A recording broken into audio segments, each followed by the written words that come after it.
Greg, me and Riley. Go. All right. He got to go now. All right, everybody, and welcome. We got the official, it's time to start study time from Mr. Dale, so that means let's get started. It is, it's wonderful to be here with you. You especially, I mean, I'm glad to be here with them, but wow, you. And then all of you out there. Yeah, them out there. Yeah, it's good to be here for Wednesday night study. We continue our read through the book of Joining Jesus on His Mission. If you wonder where you should be, wherever you are is where you should be. That's very, doesn't that sound very philosophical? Profound. I Yeah, think I took a course that talks like that. yeah. And we're supposed to be about chapter 14, 15, right? Is what we're talking about. And but if you're not there, it's okay. You're here, and we're glad you're here. But we're going to get started with that. But first, we're going to get started with prayer. And do you have any special announcements? No, sir. No. No. Any announcements from the audience? Okay. All right. With that, we pray.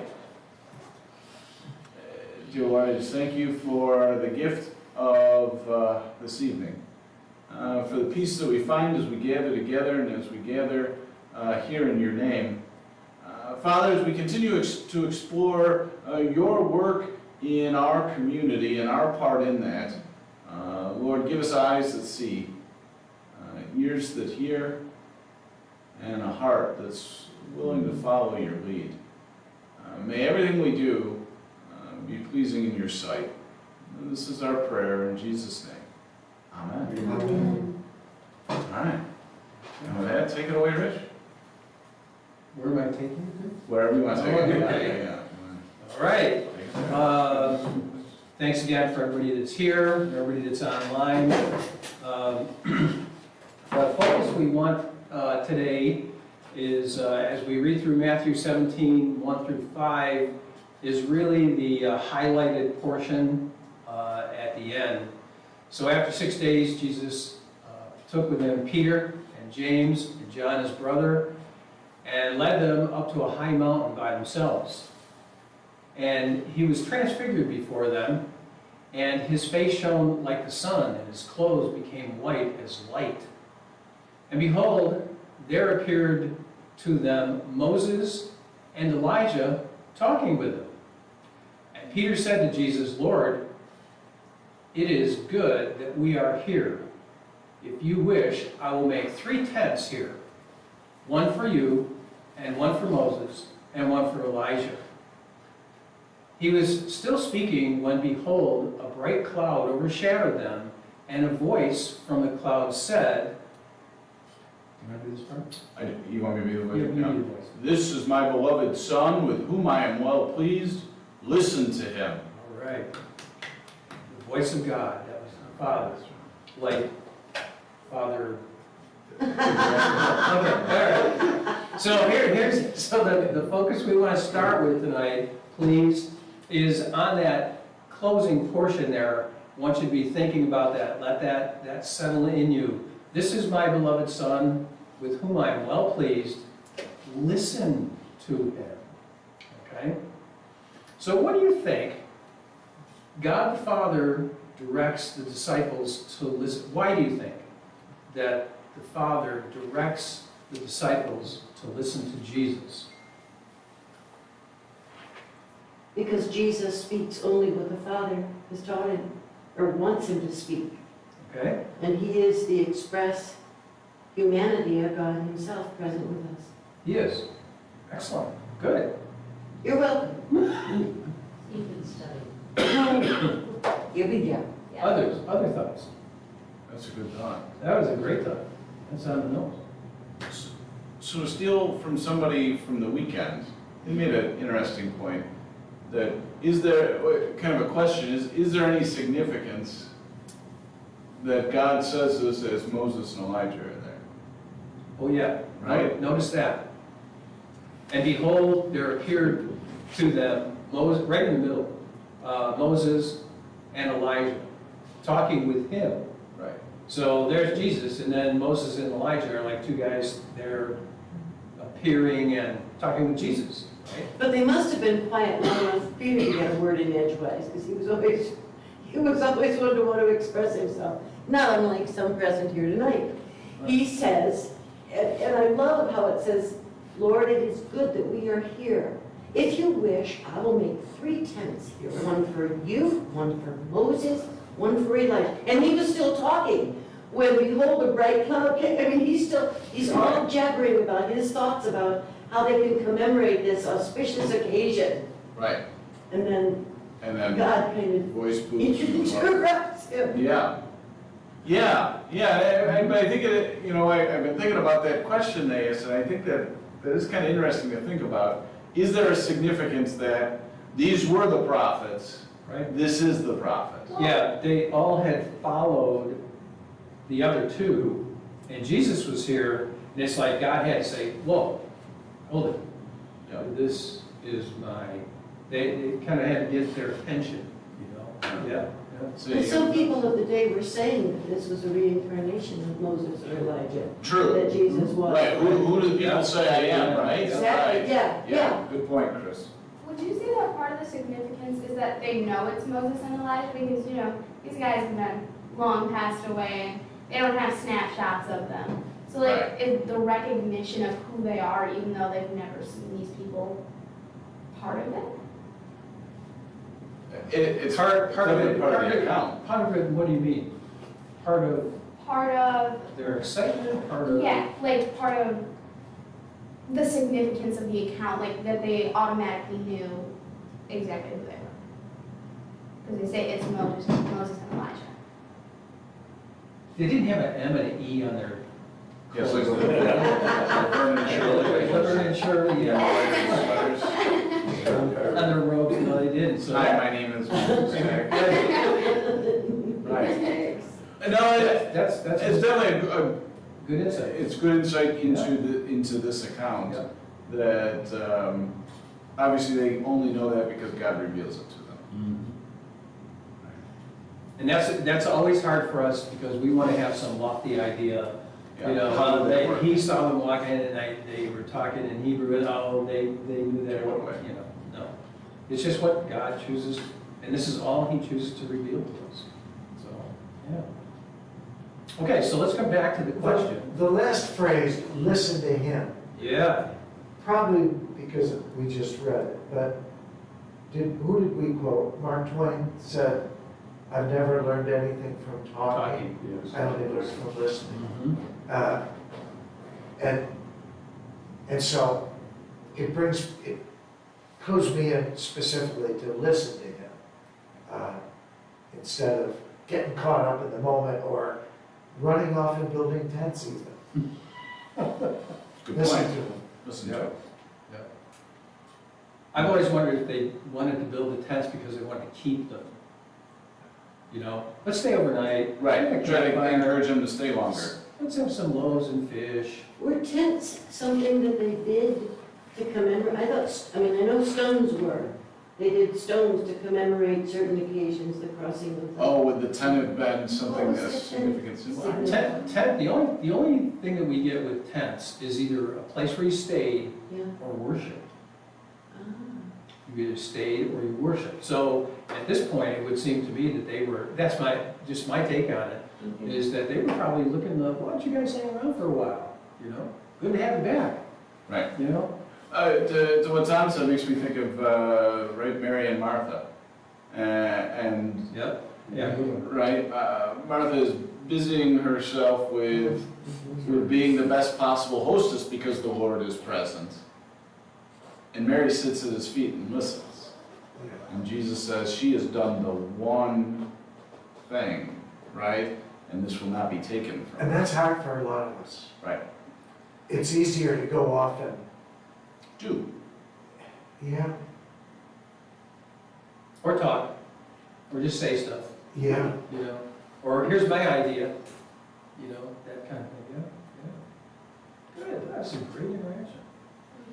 So, when we come back to the why do you think God, the Father now, directs the disciples to listen to Jesus? So let's summarize that question up. What do you think? for you. Yeah, yeah, No, we yes, should do it again. have written down what Chris said.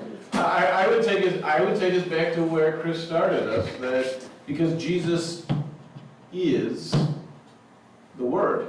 He That's is, right? He is God in a way that we can embrace Him. Okay.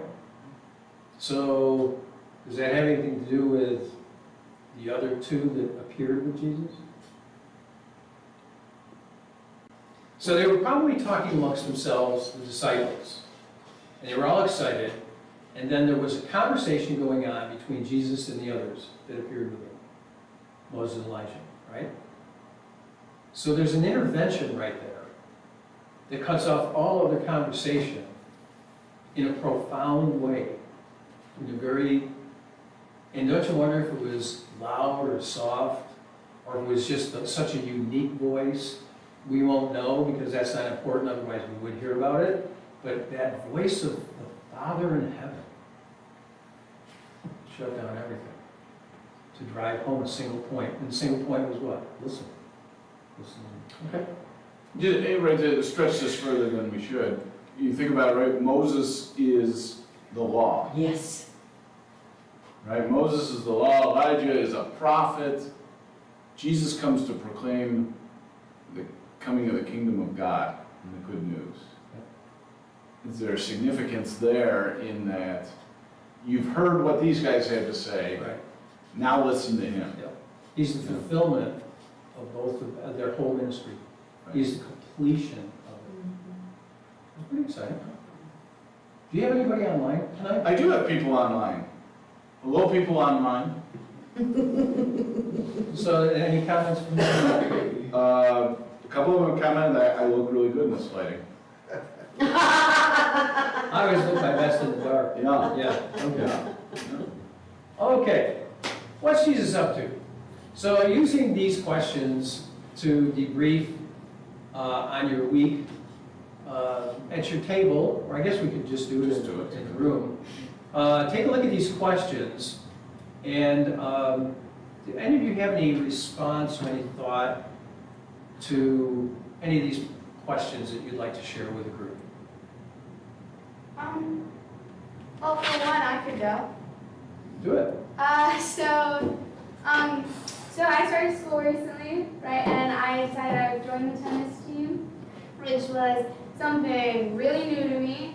I played tennis at Salmon Creek, private lessons for a little bit, not very long, right before COVID hit, and then I stopped for a while. But before school started, I decided I was going to join the team. Last year at school was really hard for me. I struggled a lot. It just wasn't going great. My grades slipped. I didn't have friends. Overall, it was a really bad experience for me. And I struggled with online learning. It's just not how I learn. So I started high school off really rough. But this year, I joined the tennis team and I'm part of drama club. And I was really nervous because it was a lot at first, but it's going so amazingly right now that I don't even get it, because when I come home and I just go to my dad, I'm like, Dad, it was great, I had a good day, I don't think that happened once last year. I used to call my dad every day at lunch and just beg him to come pick me up from school because I didn't want to be there. But now I call him and I just say, how's your day going? So yeah, exactly. So I see God at work a lot right now because of how drastic the change has been just in my personal life and at school. So there's my Yay! That was a good one. Yay! right. There you go. Yeah. It increases our gratitude when we have Yeah. to walk through those ucky times. Good. Others? Any other response? Well, I would respond to question 2, what has Jesus been teaching you in his word? And the thing that he's been teaching me is I've learned this last couple of weeks, there are 4 kinds of love that are, the word love is described in 4 different ways, in Hebrew or Greek or whatever language, I don't know which language, but they have eros and filio, and sturgo. Sturgo is mom and dad love for children. Eros, we all know what that is. And filio is friendship. And all 3 of those kinds of love, and those words, specific words, are used in the original languages where we just say love in the Bible. Those 4 different kinds, which I haven't got to the 4th yet, that's the best. All 3 of these have a level of expectation of return. Like Diane and I are friends, and I don't really, but if I do something for Diane, inevitably she's doing something for me again. Not that I really expect it, but there is that expectation that there'll be a give and take among us, with husbands and wives, or whatever. With children, there's a level of expectation. The agape love that God has for us, number 4, there's no expectation of return on our investment. And I think that that is so prevalent in here that they're talking about. Because when we when we do the missional thing with our neighbors and stuff, we go to them, and God forbid that we go to them with the expectation that if they don't turn on to Jesus pretty soon, we're going to turn on our tails and walk away from this. We are agapeing. I don't know if that's a real word. Tonight it is. Tonight it is. Works, Yeah. that we don't get it. In our missional, in our neighborhood, with those we come in contact with. None of the other 3 apply. No, those are just between you. And we also need to exercise agape in all 3 of those areas as well. Can we do agape? Huh? Do we have the ability Do to, we have the ability to do agape? or is that a God-only I type think of love? it's a God only thing. That's a good question. Yeah. No, Now, if we're with We God, can't. if we're with God God, has given us that. God gives us that ability because Jesus indwells us. And Jesus indwells us, and I can love you without expectation. I told you so, Rich. You know when you did that whole central thing? Jesus is central, not first, second, or third. yes. Without any expectation on my part, I simply want you to know that that was a beautiful thing. You know, we can. That was the whole flower ministry. There you go. The whole flower ministry was a give without a receiving. I'm talking way too much. No. Okay, I answered you. Okay. Yeah. Thank you. Steve's excited. All right, anyone else with another one of these questions? Respond. Do we have anybody online that's responding to these? No, John was just saying he hasn't gotten out much this week, he's got a bad cold. So, Oh. John, I said, John, we're just glad that you're well enough to be with us online. Yeah, absolutely. So, I get number 3 there to that one. What kind of conversations are you having, especially with those who are not yet Christian? So one of our, someone from our church family was describing to me, looking for guidance. He's asked somebody, he's trying to encourage to turn to God. And he believes that it's happening, but then the person backslides or stands still, you know, and they were wondering, so what do I do with that, right? And I gave, the real popular, I don't know, response. But my encouragement was, I said, just continue to be a friend, right? Continue to be a friend. They know what you think about the role that faith plays in this, and now you just need to show them over the long haul that you're a friend regardless, right? Whether they do the right thing or they don't do the right thing. Isn't it easier to love people that just kind of do all the right stuff? That's so easy. That's, you just love everybody that's so nice and y'all hang around. But when people really need you is when they're in trouble and having trouble. And that's what we're this whole series is about, being there for the people that are let's say, fallen away or never come to. And so that's what should happen. Just be there. Be the best model. Be present with Jesus. So what you said made me think of something. This week I spent some time reading the Golden Rule. That's a good rule if you haven't read it. Is that right? Yeah. I got it Latin. Yeah, that's not bad either. I think you get 3% back for that. Cash back. What's the Golden Rule, though? Do unto others, as you would have others do unto you.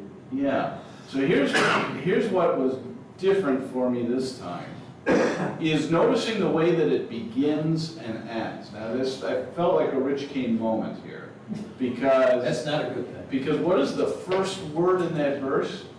It is so, comma. Is that in Matthew? I think that was Luke. Luke? Luke. Okay. But I could be convinced otherwise. It's in the gospel. It's in there somewhere. And so, right, like you would do, why is the therefore, why is the therefore? So why does it start with so? So what comes before it? And what comes before it is Jesus teaching about prayer, and specifically his conversation about giving good gifts. And it says, he uses the example of, if you as a sinful father know how to give a good gift to your kid, how much more does your Father in heaven know how to give good gifts? So, and then it goes into the Golden Rule. And that's really significant when you think about the meaning, because now what that says is this: when I am following the Golden Rule, when I am treating other people the way that I want to be treated, I am doing, that is not something where I have to muster up the strength to do it, right? I am doing that out of an abundance. Because God is a giver of all good gifts, and he gives generously to me, then I do this. And that really hit me this time. It's kind of interesting, because a lot of times, again, our perspective is that living out the Golden Rule is a chore, it's a discipline, right? That it's, right, I gotta do this, and it's part of being a good person. That's not the way that Jesus presents it. He presents it clearly that because God is giving to you so wildly, then this is what you do. And it's fascinating that that one verse begins and ends with God. The so connects you back to what God has done, and the end is, right, you do on others as you have them do on you, for this is the Hold on. law on the prophets, or however it goes, right? Which, right, you look at that, what is he saying? He's basically saying, this is what God has been saying from the beginning. This is what God is all about. So, it's kind of interesting to think about the Golden Rule is more about God and less about us. Absolutely. It's awesome. Is it time for a video? It is. Unless, did anyone have any other, seems like we were kind of done with the questions? Hold on.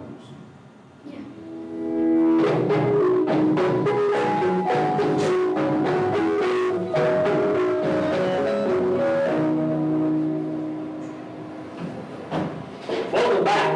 Susan and I are excited for you as you gain experience in joining Jesus on his mission. Right now we're in the middle of unpacking and experimenting with the 5 mission practices of joining Jesus. Seeking the kingdom, hearing from Jesus, talking with people, doing good, ministering through prayer. Last time we focused on the second practice of hearing from Jesus in the Gospels. If we want to seek, recognize, and respond to what Jesus is already showing us or asking us to do in our everyday life, it begins with us being very familiar with what he's already told us and already shown us in the Gospels. So which gospel did you open up and follow Jesus around in? And what did you see? What did you hear? What do you think he was asking you to believe or to do? This time we want to focus on practice number 3, talking with people.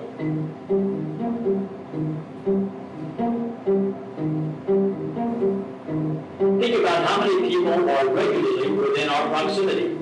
Same people, same places, same time, week after week. Do we take the opportunity to notice them, or do we look past them? There are neighbors we've never met. There are co-workers we've never thought of beyond work logistics or politics.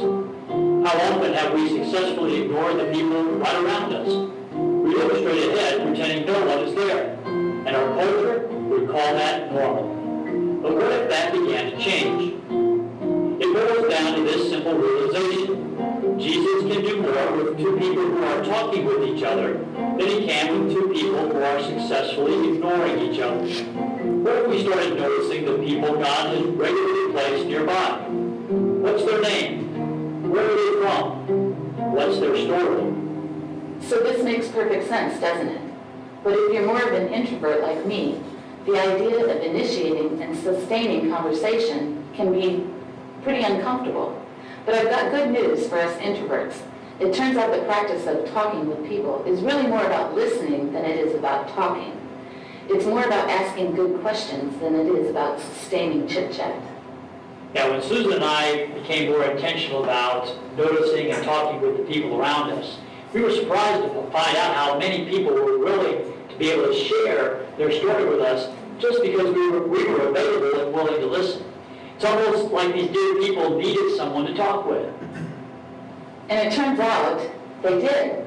Survey after survey shows that North Americans are some of the most lonely and isolated people on earth. We live in crowded cities, but we are largely on our own. One recent survey reported that 53% of Americans have no one outside of their immediate family with whom they feel they can have important conversations. That means almost half the people we see every day have almost no one that gives a rip about what they're thinking, what they're feeling, what they're wrestling with. It says in Matthew 9 that when Jesus saw the crowds, he had compassion on them. What if we started seeing people around us like Jesus did? What if we started seeing them with compassion? And we can certainly do that with strangers that come across our path along life's way. But what if we also became more intentional about noticing and talking with people that are regularly within our reach, like our neighbors, our co-workers, our classmates? What if we began to get to know them beyond the simple masks that we also often present to each other, and really got to know who they are, what their story is? Does talking with people guarantee something spiritual will happen? No, but not talking with people guarantees that it won't happen. So what kind of conversations can you have with the people already within your reach? What are their names? What are their stories? How are they doing? So as simple as that sounds, the practice of talking with people is the way we begin to find out what Jesus may already be up to in somebody else's life. See, as we begin to talk with people over time, they begin to talk with us. They begin to share with us what's going on in their life, what they're trying to figure out, what they're going through. And when they do that, that's when we can begin to recognize where Jesus might already be preparing them for our seed of kindness, our pinch of hope, our cool cup of water of grace. And that leads to practice number 4, doing good. Yes, doing good. So what if those random acts of kindness aren't so random after all? What if the unplanned good we're able to do in a neighborhood is actually planned out by God in advance? You see, in Ephesians chapter 2, verse 10, it actually says, "For we are God's workmanship, created in Christ Jesus to do good works, which God has prepared in advance for us to do." So a really simple way for us to begin to be in position to join Jesus on his mission is by simply looking for people that are ready for a little good. Sometimes we can plan in advance to do something good for someone, but often what God has planned in advance for us to do looks spontaneous to us. We didn't plan it, but we were looking for it. Therefore, when the opportunity came up, we recognized it and were able to bless someone.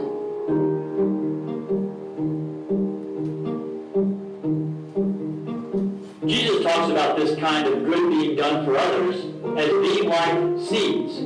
The good God has prepared for us to do will often seem small to us, but we should never underestimate its significance in the redemptive plan of Jesus. Jesus speaks of little seeds through which God grows mighty works. Our job is not the mighty works. Our job is the little seeds. And again, while we can plant seeds of goodness and grace in the lives of anyone Jesus brings across our path, what if we regularly planted seeds in the people who are regularly within our reach? I have a friend who lives north of Chicago who for some time now has been trying to reach out to his neighbor just in friendship. My friend is a pastor and the neighbor knows that. And so because the neighbor wants nothing to do with organized religion, he's really kind of keeping my friend at bay. That is until just Saturday morning, not too long ago, when my friend hears a knock at the kitchen door. He went to see who it was and was very surprised to see that it was his neighbor. His neighbor never comes over. And so my friend quickly went to the door and said, "Is everything okay?" And the neighbor said, "Yeah, everything's fine, but you got a minute to talk?" And so my friend invited the neighbor in, and they sat down at the kitchen table, got a cup of coffee.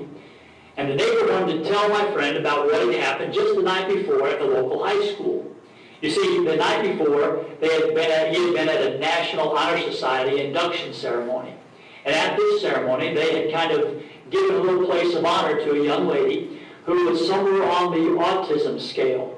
She was very socially awkward, and yet her mind was sharp. And so they wanted to give her a little chance to shine because she had really achieved all the standards that you needed to in order to be in the National Honor Society. Well, as she got up to give her little speech, what people weren't prepared for was how much of her speech revolved around a young man named Ben. Now, Ben is the son of my pastor friend. Ben is a senior at that high school, kind of a big guy, a lineman on the varsity football team. But somehow every morning, just before the first hour bell, he would find a way to show up at that autistic young lady's classroom door, just to smile, just to greet her, just to give her a word of encouragement. A simple act of kindness, simply doing good, what within Ben's reach to do on a daily basis. As this young lady was telling her story, it really began to break everybody's heart as they were listening to her talk about how difficult it was every morning to find the courage to come to classes again. Because it was never a matter of if, only when and who would bully her, mock her, make fun of her. Except she remembered that Ben would be there with that simple act of kindness, with that gift of goodness. And so she somehow would find the courage one more time to head in for another day of classes. And she wanted to take the opportunity at this induction ceremony to thank Ben and to tell him what a difference that goodness made in her life. Well, there wasn't a dry eye in the house. And this neighbor wanted to come over and tell my friend about this. Now, I wish I could tell you how this story ends. I don't know. I don't know how this all went, who got baptized, who started going to church. I don't know any of that. But I do know who knows. His name is Jesus, and we can trust him that even as he found a way to get that young football player at just the right place to bless that young lady time after time, he's going to be able to handle the rest of her story as well. But one thing I can tell you is that every morning outside that first hour classroom, the kingdom of God was coming and the will of the Father was being done right on that patch of linoleum as it is in heaven. Because Ben came and out of the abundance of goodness that he already had, gave a little goodness to somebody who needed it so bad. And not only that, but Jesus was pretty clever. He also used that same act of kindness to get past the shield of that neighbor who was staying away from my friend and got him to come in, sit down, and have a cup of coffee with a man of God. Talking with people and doing good, these simple mission practices put us in position to join Jesus. They are about Jesus working and us listening. They're about Jesus preparing and us responding. How do we do some good around here? And how do we help the good of God become more real to the people around us? Let's go find out.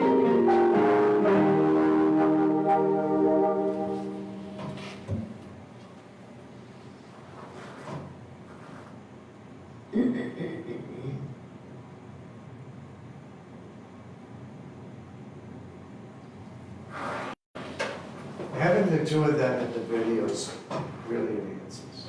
If it was either one just speaking, did that inspire you to team up There's something, No. there's something about, the whole thing is to have relationships with other people. And so Right. the two of them express it, the two of you are expressing it. And I'm just saying, we're giving some examples just by being. I think it's a great point. I think their genuineness comes through in these videos. You know that they're doing what they're encouraging us to consider. Yes. And besides, when you're following, reading the scripture, one of you can play God and one of you can read the other part. I He mean, has to be God. He's It just makes sense. Yeah. It's Yeah. right. Yeah. That's fine. It's default. It's just default. Send them off 2 by 2s. there you go. Right. See? Like I'm not lambs to disagreeing, shine. I'm just saying, like, what type of casting is it that you're typecasted at? All right, here we go. All right, should we move on? Mr. Kenny? All right, what about the video? That's right, we haven't ever had anything. No, but my online friends are silent right now, they're just taking I'll this bet all they in. are, yes. All right, what is the video, what, it's supposed to be in. In. What in the video made most sense to you, from what you heard now? What made most sense? That there really is so much that you can do that you don't even realize that can help somebody so much. Excellent. And he said it comes out of abundance, right? Out of our abundance of grace and mercy and the blessings God continues to shower down on us. Good, yeah. Other thoughts? Steve had one, but he was keeping it private with Diane. Oh. Oh, what? I said, kindness goes a long way. Yeah, it does. Absolutely. It always does. Even Yeah. if we, one of the things about, we do a lot of gardening. We raise a lot of our own vegetables and all. We do a lot of gardening. And this time of year, everything is going away and, dwindling and it's done producing and all. And it's not exactly sad, but it is an awakening to us that we have to pull a lot of stuff out of the garden and it will be barren now for 2 seasons, right? But then we come back with those teeny little seeds. You would not believe how many tomatoes we got this year. It was a great tomato year for us, okay? Out of a couple of seeds. And and so that takes time. Gardening takes time. And so when you're planting your seeds, you may get to see it, and you may not. I guess what is it? The ultimate story of optimism is a 99-year-old planting a tree that will bear fruit long into the future, And so it's not just about, look at all that have come before us, who have done all kinds of sowing and planting and serving and sacrificing so we could be here to do what we do. And so now then, what is our legacy as we take the baton and we go? What is it? And half the time, we don't even know what's happening with the good that we're sowing. Absolutely. We have a patch of marigolds. Have you seen what's happened with those guys? It's a beautiful little patch of marigolds out in the Shire. And we go around and we snip off the buds and we toss them on the outside. Well, no, along the outside, not in the rocks where they're supposed to be, but they're doing well too, but on the outside are all these marigolds growing from the deadheading that we did, pulling off all the dead buds and just tossing them, letting them rot. Well, they rotted and took root, and there's tons of them around the outside. So when we're doing good by helping someone or whatever, we have no By idea the pruning, what. yes, by Yeah, the well, then- pruning, there's more fruit. Yeah, is that awesome? It's so great. And it's just, these are the examples that I think too many of us are rushing here. I always say that we're more Russian than Americans because we're Russian here and Russian there, and we're just not getting enough good attention on the beauty and the messages that keep coming to us from the Word all around us. It's amazing. Well, why is hearing from Jesus a missional practice? Real quick, as we're honoring it, Sharon just said, sometimes just being there when someone needs to talk means more to showing Jesus' love to others. Yeah, absolutely. What do you call that? The ministry of presence. Street presence. Gotta show up. Gotta show up. Yeah, good point. Sharon. That's a great point, Sharon, thank you. I'm sorry, I derailed you. Right. Why is hearing from Jesus a missional practice? If you can't listen to Jesus, how can you listen to others?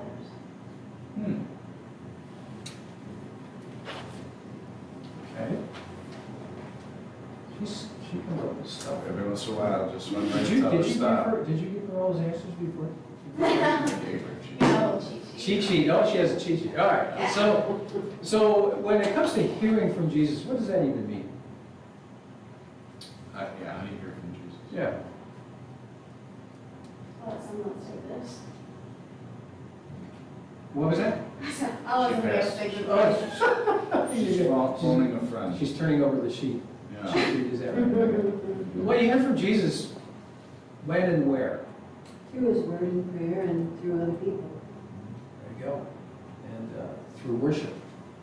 Yeah. Through worship and fellowship, Crazy. right? That's where it is. So you know what struck me over and over again in these last few chapters. Hearing from Jesus for me seems to be primarily when I'm in the Word. Not exclusively, but primarily when I'm in the Word. And so have you ever heard anybody say that, by the way? Being in the Word?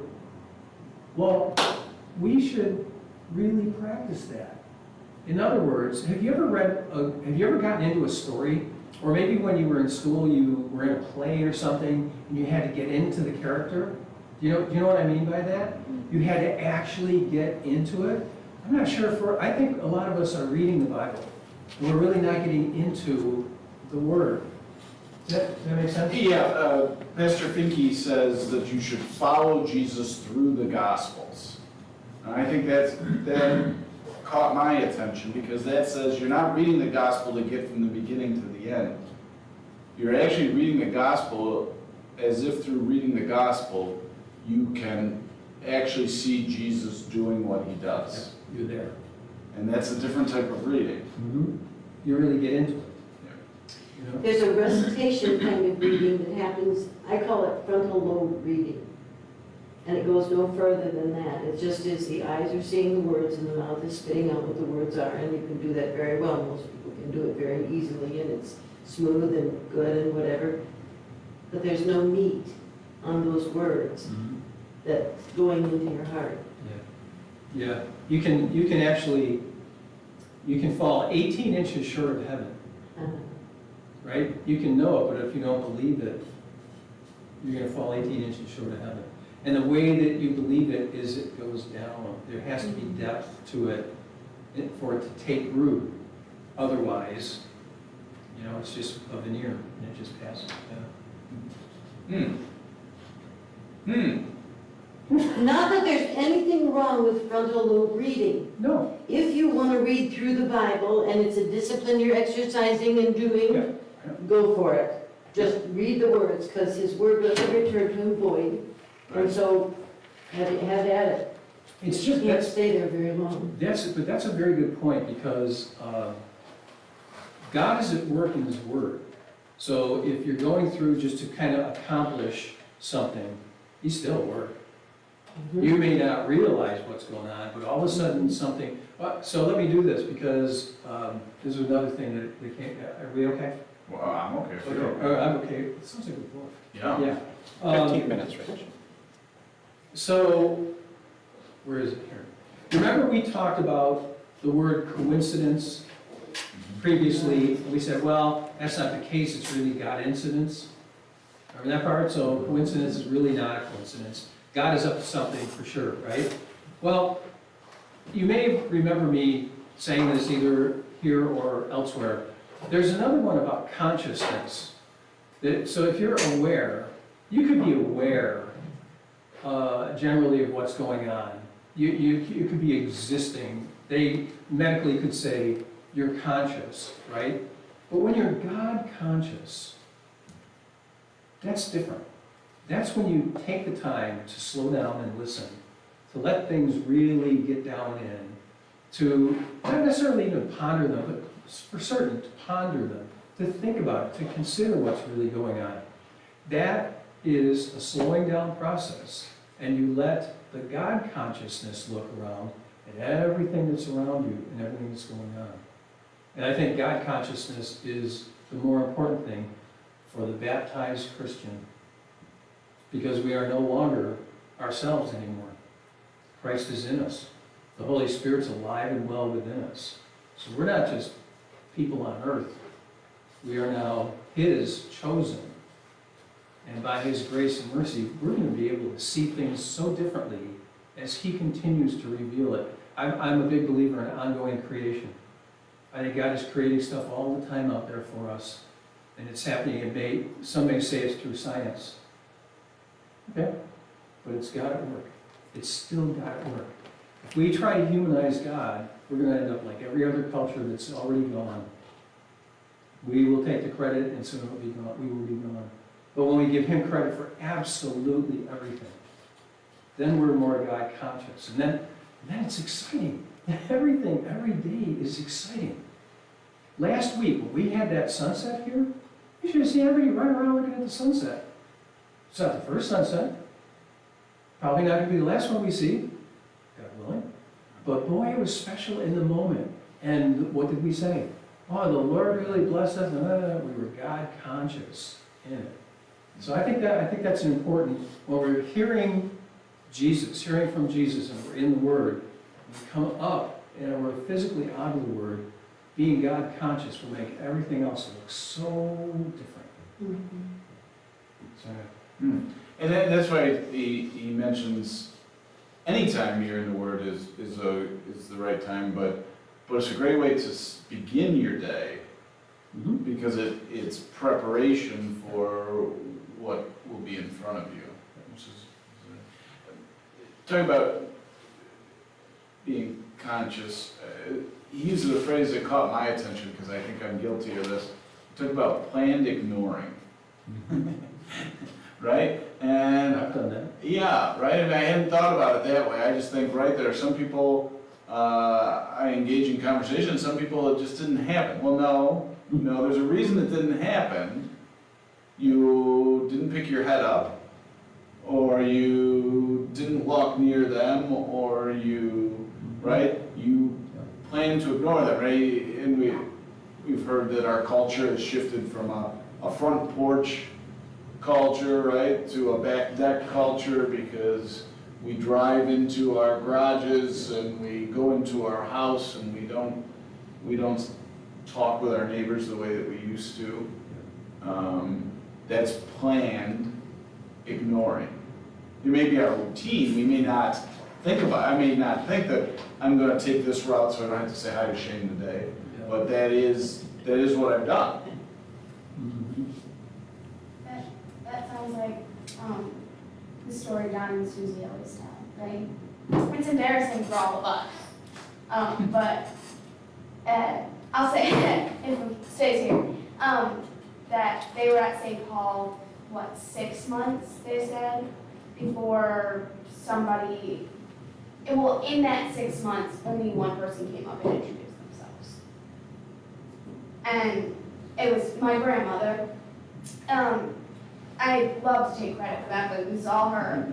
So think about it, it's so embarrassing. But when I think back on it, I went to church, I was there, I'd go say hi to the people who I knew, I'd go shake hands with the people I always did, and then I'd go home. I had never one intention of going up to somebody new, welcoming somebody I didn't know. St. Paul has always been, a safe space for me, because, I grew up at St. Paul, I'm always at St. Paul, and so new people at St. Paul tend to freak me out a little. But, so I always just, went the other way, and as much as, I didn't think about it that way, I think when that is now one of my biggest things is, whenever I see somebody I don't know, I try and make it a personal mission to go up and introduce myself. Because if I were in their shoes and nobody introduced themselves to me, it doesn't feel like it would be inviting or a safe space for them, you know, when it's such a safe space for me, for other people not to get that, it doesn't make sense to me. When we first came here, Diana Salona was sitting behind us at the early service. And after service was over, we didn't have a choice. We were having coffee and donuts with Diana Salona, and she was going to give us all the ins and outs of everything that was happening at the church. We might prefer the 11 o'clock service because of this or that.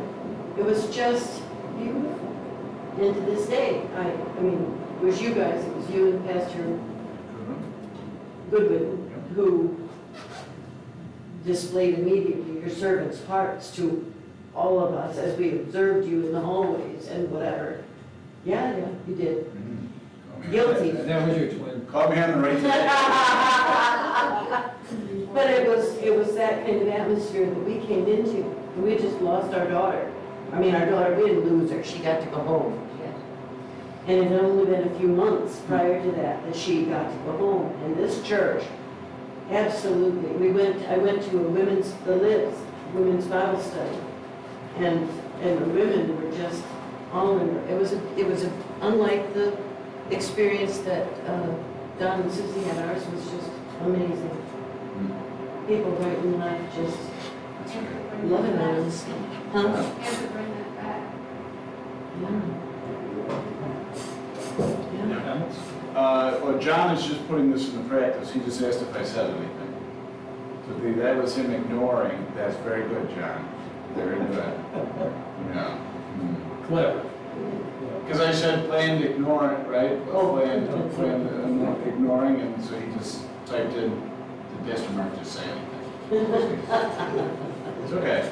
It's a big cultural thing, and it's accepted.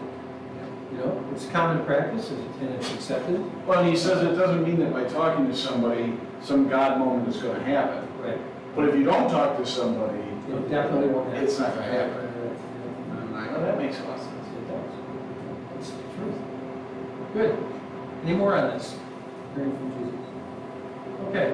Remember these? Discipling practices Jesus That was the uses. video before us. That would really be testing their memory. It wasn't in this video, it was in the Okay, let's see if you read the book. Okay, let's see if you remember this. It's right, you're right. Although they did refer to it. They refer I think to it. verbally they refer to it. Okay. But go ahead. So the first one, discipling practices Jesus used were what? The kingdom. Seek. That's good. Seek the kingdom. And then what about ourselves? Humble ourselves. And then? Our neighbors. Yeah. As ourselves. That's good. You get extra points if you have to do that. All right. You know, humbling yourself. Do you find that there are some people that just don't seem humble at all? And then other people that are so humble it's like a nut you can't crack open? You see that? How do you deal with that? How do you deal with people that just are all in your face versus the people that you can't quite, you'd like to get to know them, you'd like to have a conversation? The two extremes of humility, of someone appearing to be humble, are both, I think, traps of pride. Because when I'm overly humble, pride is right there. When I'm not at all aware outwardly of how humble I am, it's still I am. Which is the center of sin. That's I. Yeah. And that's tough stuff. Good. Okay. So talk to us about your neighborhood. Do you live near them? Whoever you're working with now in this process, these many weeks in, do you live near them, work with them, or do you see them in your weekly routine? Keeping this in the presentation really just to make sure that we're doing what we're talking about. And, have you established a neighborhood? Are there people that you're thinking about that you're trying to take steps to know better? We had a neighbor just move in recently, so we brought over a cookie cake. Said Nice. welcome to the neighborhood. Are they there now? No, It's just one guy. He's bought the house with our father. With his father. So we brought over cookie cake, he was so overwhelmed. We got to know his name, a little bit about him, and he got to know a little bit about us. So if you ever need anything, we said, come on over, we'll help you. Wonderful. That's, So we brought him a cookie cake. Nice. That's great. I have a friend in school who, we haven't ever been close, but he just went through a real messy breakup with his girlfriend, and I don't understand it, and I'm not gonna pretend like I understand it, you know, and I told him that, but, it ended with a lot of his friends turning against him, and people picking sides, and, you know, it got really gross, and so I've been trying to get closer to him, and I have made it very clear that I don't care what, not that I don't care what happened, but I was not a part of the breakup. I'm not picking sides. I'm not gonna say I like you or I hate you. I just wanna be your friend. And he started confiding in me a lot with a lot of things that he's been struggling with. And I feel like we're getting to a point where we're becoming really close friends. And I just, like, if you had told me that weeks ago, I wouldn't have believed you, because it was just some kid in one of my classes. So, to be able to see that you're getting closer with your friends and that you're making a difference, it helps a lot. Gives him someone to talk to. Yeah. Yeah, it opens the door. That's what he needs, is someone who's gonna listen. Good stuff. Aren't you glad you came today? You found out a lot about what's going on in school. I know. When is class? Do you have class? No, I don't know. All this social- No, there's the tennis, there's the play, Tennis, drum. We always do a little bit. All right, Pastor, how do you say it, Finke, right? That's how I say it. Okay, Pastor Finke says, we are to love out of our abundance. What does that mean? Love out of our abundance. We have so much love that, you know, we're given so much love. I know in my household, there's so many people there. So much love that, you know, we're basically bursting at the seams with love, you know, and it's so easy just to open the door and let it out. That's not what you say. Ah, Okay. You don't always say it that way, but okay, Dad. That's all right, that's a beautiful thing. That's a beautiful That's That's a always a beautiful nice place to visit. Yeah, doesn't it? that does. Back to Yeah. Hey, swing by right Yeah, after it's just class. out there, Yeah. out there, yeah. All right. We can, I think Yama Lab would be really good. A love for you, you just take her right home. She's sweet. Okay. She told me we were best friends today, so. So loving out of abundance. Anything else? Oh, that went right out of my head. No. I had something very profound.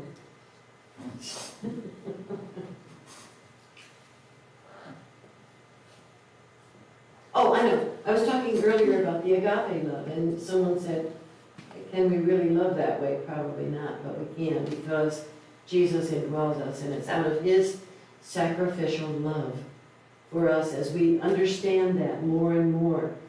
I think I might have shared this before when I was trying to understand the crucifixion and what Jesus did. I was talking to God about it, and I gave me this picture of a hot skillet. And if you were to press your palm down on a hot skillet, your initial reaction would be to pull it away immediately. Right. And he said to my heart, Jesus touched the skillet and pressed down, pressing out his life for us. He loved us that much. With that kind of love,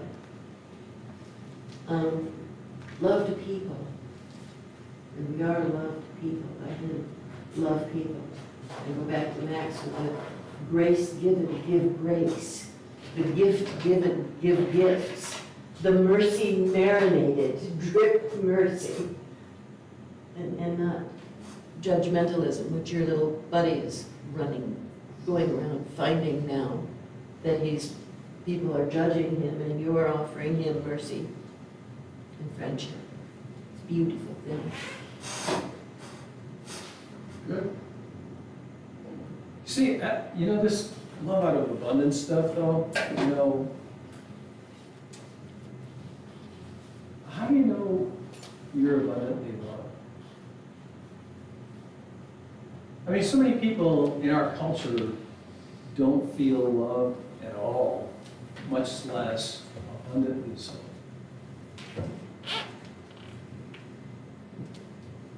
And that's where I would take you back to what he said earlier, which is you have to listen to Jesus. Right. Right. You cannot, for so many people in this world, you cannot look at this world and draw the conclusion that God is love. You need to know who Jesus is, and you need to be able to trust in him. Yeah. And to get to that, what do? You be in the Word. Gotta be in the Word, and be in fellowship, and be in worship, And believe. and in What prayer. did Jesus say? That the work of our work Believe What in the is it? one and that he sent, right? is to believe. Yeah, And that's hard work. it is. That, Lord, I believe, help my unbelief.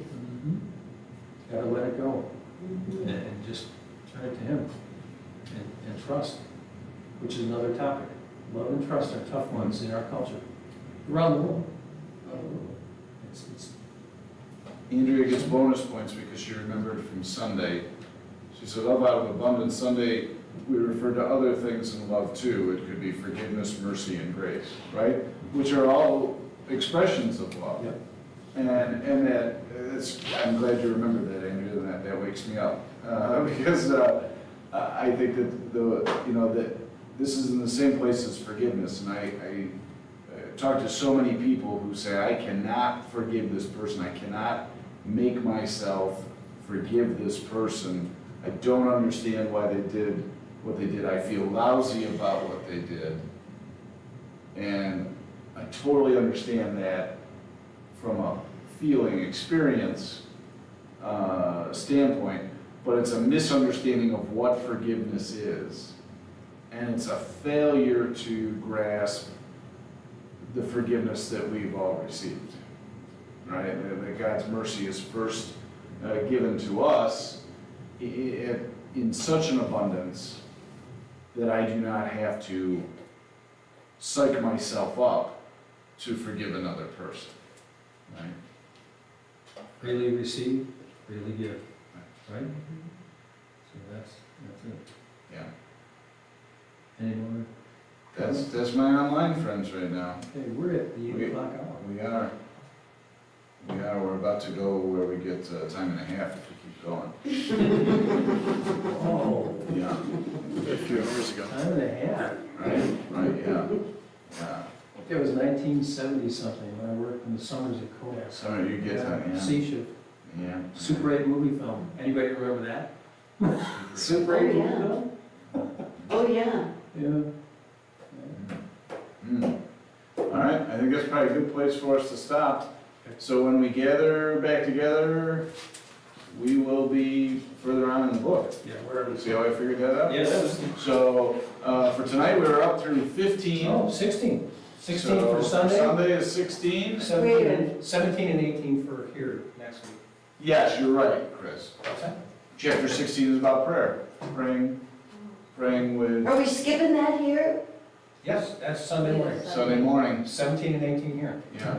Oh, you started divvying them up. Yeah. We bring it. Yeah. Yeah. No, right? In worship, we'll talk about all 3 chapters. Okay. So we'll talk about, so if you can show up for that. For worship? Yeah. Yeah. And then, yeah, but on Sunday, we'll deal specifically with prayer. Ooh, the missional party. Good. Yeah. Oh, yeah, Do we there's bring parties in this. streamers and stuff? There's parties in this. We gotta start party planning for this. So, all right, with that, we close up another session. Thank you for your leadership. I thank you all for being here and for you online for joining us. Go in peace. Serve the Lord. Amen.